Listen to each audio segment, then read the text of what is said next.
खबरों के सिलसिले को आगे बढ़ाते हुए अब रुख करेंगे सियालकोट का कदीमी इमाम बारगाह दर बतूल से 7 मुहर्रमुल हराम मेहंदी कासिम का जुलूस मरकज़ी इमाम बारगाह से बरामद हुआ, जो अपने रवायती और कदीमी रस्ते से होते हुए इमाम बारगाह इख्तिताम पजीर हुआ और रास्तों में जगह जगह सबील भी लगाई गई थी।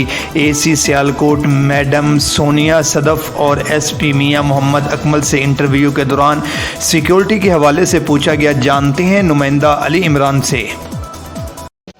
जी बिल्कुल, मैं इस वक्त मौजूद हूँ कदीमी इमाम बारगाह दर बतूल अड्डा पसरूरियाँ पास 7 मुहर्रम का मेहंदी का जुलूस बरामद हो चुका है। मेरे साथ असिस्टेंट कमिश्नर सोनिया सदफ़ और SP मियाँ अकमल साहब मौजूद हैं। उनसे जानते हैं कि सिक्योरिटी के हवाले से क्या इक़दाम किए गए हैं। जी, अड्डा पसरूरिया में मौजूद हैं। यहाँ पर पुलिस फोर्सेस की तरफ से बेहतरीन इंतजाम किए गए हैं। Traffic police, civil defence, rescue 1112, health का स्टाफ और SWMC और MC का स्टाफ भी यहाँ पर मौजूद है। इसके अलावा हम अप्रिशिएट करते हैं कि पीस कमेटी के जो रिप्रेजेंटेटिव्स हैं वो भी हमारे साथ शाना बशाना यहाँ पर मौजूद हैं। हम उम्मीद करते हैं कि हर साल की तरह इस साल भी ये प्रोसेशन पीसफुली कंक्लूड होगा। बिस्मिल्लाहिर्रहमानिर्रहीम। ये हमारा 7 मुहर्रम का जुलूस बरामद हो गया है, जो पसरूरिया जो इमाम बारगाह है, मेन इमाम बारगाह से। तो इंशाल्लाह ये सिक्योरिटी के फुल प्रूफ इंतजाम किए गए हैं। हमारी हर तरह से रूट की ड्यूटी मुकम्मल है। 7 सेक्टरों में तकसीम किया गया है। इसमें DSP साहबान, SHO साहबान हर सेक्टर के इंचार्ज हैं। जुलूस के रियर पे, फ्रंट पे लेडीज़ बाकायदा ड्यूटी लगाई गई है।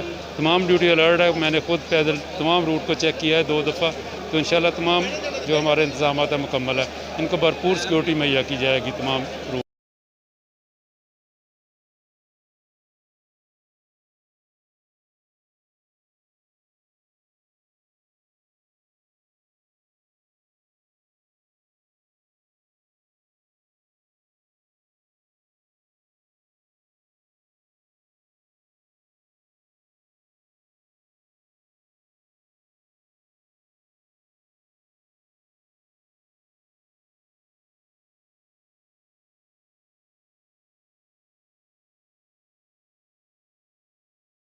के साथ अली इमरान, City 5 न्यूज़ सियालकोट।